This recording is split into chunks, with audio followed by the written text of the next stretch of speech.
नमस्कार साथियों, news channel खबर तातक के कार्यक्रम में आपका स्वागत है। आपकी बात सृजन के साथ कार्यक्रम में आज हमारे बीच में हैं गोरखपुर जिले के नलकौड़िया ब्लॉक के अंतर्गत आने वाली ग्राम पंचायत गोसाईपुर और जिंदापुर के रहने वाले महेशराज पासी जी। महेशराज पासी जी आज हमारे बीच में हैं। समाज सेवा की शुरुआत दारूबंदी के कार्यक्रम से किया और इसी दौरान इन्होंने अपने गांव में श्रमदान के माध्यम से तक कई काम कराए और इसी का नतीजा रहा कि इनकी ग्राम पंचायत की जनता ने 2010 के दौरान इनको सेवा का अवसर दिया। महेशराज पासी जी आज हमारे बीच में हैं। हम इनसे जानना चाहेंगे कि किस तरह से इन्होंने समाज सेवा और श्रमदान और रक्तदान के माध्यम से जनता के बीच में अपनी पैठ बनाई और ग्राम पंचायत का मुखिया बनने का अवसर प्राप्त किया। हम महेशराज पासी जी, आप बताइए, हमारे दर्शकों को बताइए कि आपने इस श्रमदान और समाज सेवा के बल पर जो ग्राम पंचायत की जिम्मेदारी का निर्वहन आपने किया, तो इसकी शुरुआत आपने कैसे किया? आपके मन में कैसा ख्याल आया कि हम जो है ये सामाजिक कार्य करके हम जनता की सेवा करेंगे? सबसे पहले तो हम ग्राम सभा के देवतुल्य मतदातागणों से अपने इष्ट देव या परम पूज्य पिताजी जय माता पिता कहते हुए आप सभी का आभार व्यक्त करना चाहेंगे और निवेदन करना चाहेंगे कि आप लोग जीवन में जरूर कुछ न कुछ अच्छा करने का प्रयास करें। और सबसे पहले समाज सेवा का हमको शुरुआत वहां से शुरू हुआ कि लगभग ये बात है 1996 के आसपास, 95-96 के आसपास। और हमारे यहाँ शराब बनने का मतलब कुछ भट्टियां चालू हुई थी और गांव में देखे कि रात बिरात लोग आते हैं, गाली देते जाते हैं पी करके, नशा करके। तो उस वजह से थोड़ा सा हमको बुरा लगा, तो वहां से लोगों को इकट्ठा किए। धीरे धीरे 2-4 दिन के बाद ऐसा हुआ कि चल करके दारू के खिलाफ, मतलब दारू भट्टी के खिलाफ एप्लीकेशन दिया जाए।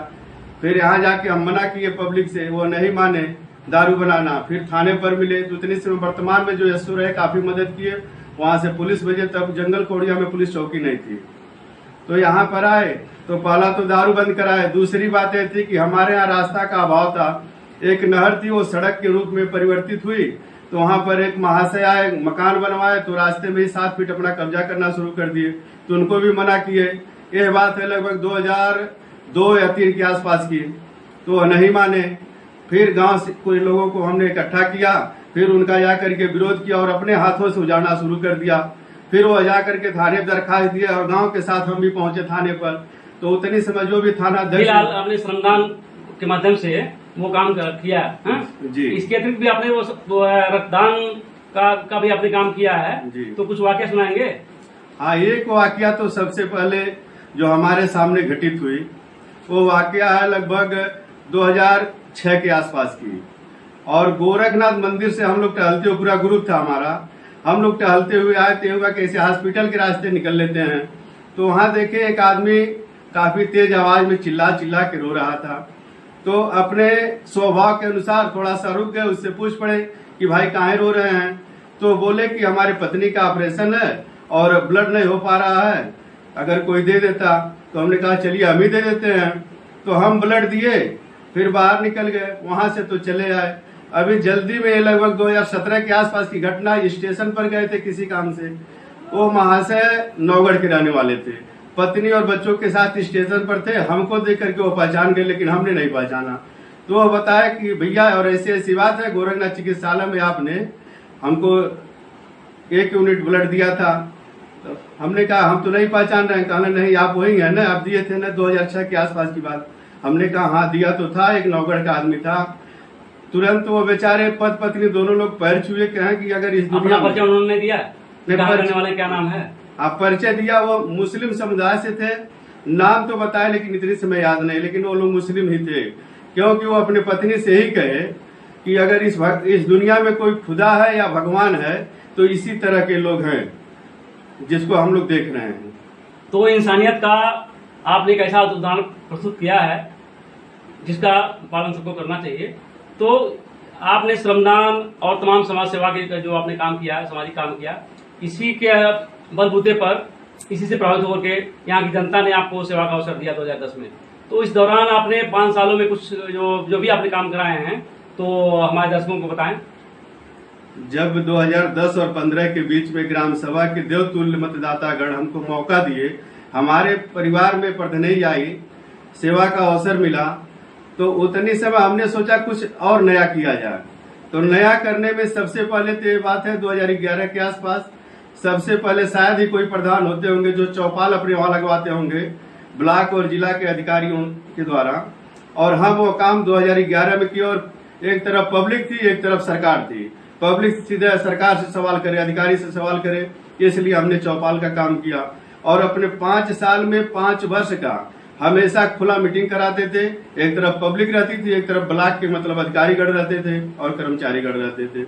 उसके साथ में जो भी हमारे यहाँ हमारे समय में पेंशन हुआ या मकान हुआ, इस तरह के जो या शौचालय हुआ, जो भी सरकारी योजनाएं आए, उसमें का सबसे पहले हमने दलाली बंद किया। और थाने, चौकी या तहसील में जो भी दलाली लगता था वो सब हमने अपने समय में बंद कर दिया। उसके साथ में यहाँ गांव गांव पर टोले वाइज बैठा करके सबका, जैसे कोई अगर मर जाता है तो उनका जो विरासत होता है, हाँ, जैसे उनके बच्चे का नाम चढ़ाना हुआ तो फ्री में हमने कराया, गांव गांव पर लेखपाल को, कानूनों को बैठा करके। उसके बाद भी जैसे इसके अतिरिक्त भी आपने ग्राम पंचायत में कोई विशेष कोई काम कराया है विकास कार्य के रूप में, तो उसका उल्लेख करें। हाँ, जैसे हम अपने यहाँ प्राथमिक पाठशाला पर एक सामुदायिक भवन का निर्माण कराए सरकार के माध्यम से, जो कि यहाँ के लोग, जैसे हमारे यहाँ गरीब बस्ती ज्यादा है, उनके पास जमीनें कम है, शादी ब्याह के लिए जगह का अभाव है, तो इसलिए हम लोग सोचे कि यहाँ पर एक निर्माण कराते हैं। तो सरकार से डिमांड हुआ, मिला, तो एक सामुदायिक भवन मतलब निर्माण हुआ प्राथमिक पाठशाला पर। यह सोच करके कि गरीब लोग अपना शादी ब्याह, हर कार्यक्रम, कोई भी जिसके पास जगह नहीं है वहां जा करके अपना कराए। पता चला है कि आप अपनी ग्राम पंचायत में ऐसे गरीब परिवार की बेटियों की शादी आपने निःशुल्क करवाने का काम किया है, तो क्या ये सच है? एकदम सच है। और इसमें लगभग 4-5 परिवार के बच्चियों का शादी अपने पूरे खर्च से हम कराए हैं। इसमें जैसे सैलाब हुए, महेंद्र हुए, राम वृक्ष हुए, जो कि आज इस दुनिया में नहीं है, ऐसे लोगों के बच्चियों का शादी भी कराए। और एक बार की बात है, पलिया गांव से एक थे, उनका लड़का जवानी में ही मतलब मर गया, लगभग 25-26 साल का था। यहाँ तक कि उनके पास इतना पैसा नहीं था कि कफन ला के दे सके।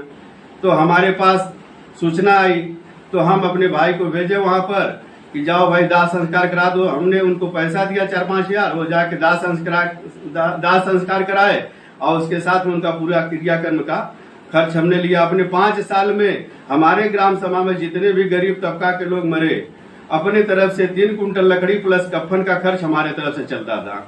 अगर कोई बीमार हो जाता था, ऑपरेशन की जरूरत पड़ती थी, ब्लड का जरूरत पड़ता था, तो सबसे पहले हम ही देते थे। अगर 1 यूनिट से ज्यादा की जरूरत पड़ती थी और हमारे हित में थे, उनसे दिलवाते थे। ये सब हमने काम किया अपने समय में। चलिए, अपने आपकी जो आपका जो कार्यकाल रहा है, उस कार्यकाल के दौरान जो आपका ये काम है जो आपने गिनाया, तो हम जानना चाहेंगे कि पुनः ये पंचायत चुनाव का दौर शुरू हो गया है, और तो ऐसे इसमें आप भी अपनी सहभागिता अपना निभा रहे हैं आप, तो जनता ने पुनः आपको अवसर दिया, तो क्या करेंगे? प्लस उसमें दूसरा सवाल है कि इस बार क्या एजेंडा आपका है चुनाव मैदान में जाने के लिए? सबसे बड़ी बात तो ये है कि अगर देवतुल्य मतदातागण अगर पुनः हमारे घर में सेवा का अवसर देते हैं, तो जो हमने सोचा है, जैसे जो हमारे बहु बेटियां हैं, क्योंकि गरीब तबका हमारे ग्राम सभा में ज्यादा से ज्यादा लोगों का, तो जो समूह यहाँ बनता है उसके माध्यम से हमने सोचा है कि लघु उद्योग अपने गांव में लाएंगे। और जो बहु बेटियां पैसे के अभाव में परेशान रहती हैं, दवा नहीं हो पाता है, साग सब्जी नहीं खरीद पाते हैं, तो उसका व्यवस्था बनवाने का प्रयास करेंगे कि वो अपने घर में ही अपना ही मालिक और अपना नौकर बन के रहे, आत्मनिर्भर बनने का प्रयास करें। पंचायत चुनाव में देखा जा रहा है कि पैसा, शराब और मुर्गा का दौर चल रहा है, और तो क्या आप भी इसी परिपाटी का ही पालन करेंगे या अपने कर्मों के बल पर ही जनता के बीच जाएंगे? जैसे हम हमेशा नशा के खिलाफ रहे हैं, आज के डेट में भी हम कोई नशा अब तक नहीं सीखे हैं, अब भविष्य में न सीखने की जरूरत है हमको, क्योंकि सबसे सख्त नफरत हमको नशा से है, क्योंकि उस नशा से बहुत से परिवारों को उजड़ते हुए हमने देखा और आए दिन अक्सर हमारे गांव में झगड़ा बवाल होता रहता है पति पत्नियों में। तो यह काम हम नहीं करेंगे। अपने चुनाव में अपने तरफ से मुर्गा या दारू कभी भी हम पब्लिक में नहीं बांटेंगे और उसके खिलाफ रहेंगे। बाकी जो हमने कर्म किया अपने पंचवर्षीय में 5 साल में, वो हम जनता के बीच में लेके जाएंगे कि अगर हम उस लायक हैं तो हमारे साथ आइए, अगर हमसे बेहतर कोई है तो फिर अपना विकल्प ढूंढ लीजिए। और उसके साथ में अपने यहाँ मतदातागण से एक निवेदन अलबत्त जरूर करना चाहेंगे। जैसे हमारा जो गांव है जिंदापुर, तो ये इतनी समय चकबंदी में पड़ा हुआ है, तो यहाँ पर बहुत से ऐसे धन कुबेरों का गिद्धा नजरिया लगा हुआ है कि अगर प्रधनई हमको मिल जाएगी तो हम अपने हिसाब से ऐसे करेंगे वैसे करेंगे। तो इतना जान लीजिएगा आप लोग, इन धन कुबेरों से अगर प्रधनई उनके वहां जाती है तो कभी भी गरीबों का लाभ नहीं हो सकता है। इसको आप लोग भली भांत जानते हैं। तो ये इस बार कुछ विशेष एजेंडा लेकर के जनता को जाने जा रहे हैं कि आप पुराना एजेंडे पर ये काम करेंगे? कुछ विशेष है, जनता ने अवसर दिया आपको, तो इस बार जिंदापुर को क्या बनाएंगे आप? अगर जो जनता पुनः हमें सेवा का अवसर देती है तो जैसे विशेष में एक हो गया कि सामूहिक शादियां कराने का प्रयास करेंगे, ज्यादा से ज्यादा लोगों का एक साथ में शादी हो। और बाकी जो पुराना हमारा एजेंडा रहा, जो सेवा का अवसर, ब्लड या शादी विवाह, मरने पर जो लकड़ी कफन दिया जाता था, वो सब मतलब करेंगे। और कुछ ऐसा नया करेंगे जिसको अभी हम बता नहीं सकते हैं, अभी उसको रहने दें तभी ठीक है, क्योंकि हम अभी से क्या बताएं क्या हमारे दिल में है।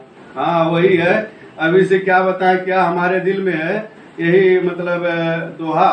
हाँ, तो ठीक है महेश पासी जी, हम समय सीमा में हम भी बंधे हुए हैं, इसलिए जो है कि आपको बहुत बहुत धन्यवाद कि आप हमारे कार्यक्रम में आपकी बात सृजन के साथ कार्यक्रम में अपनी बात आपने रखी, इसके लिए बहुत बहुत धन्यवाद।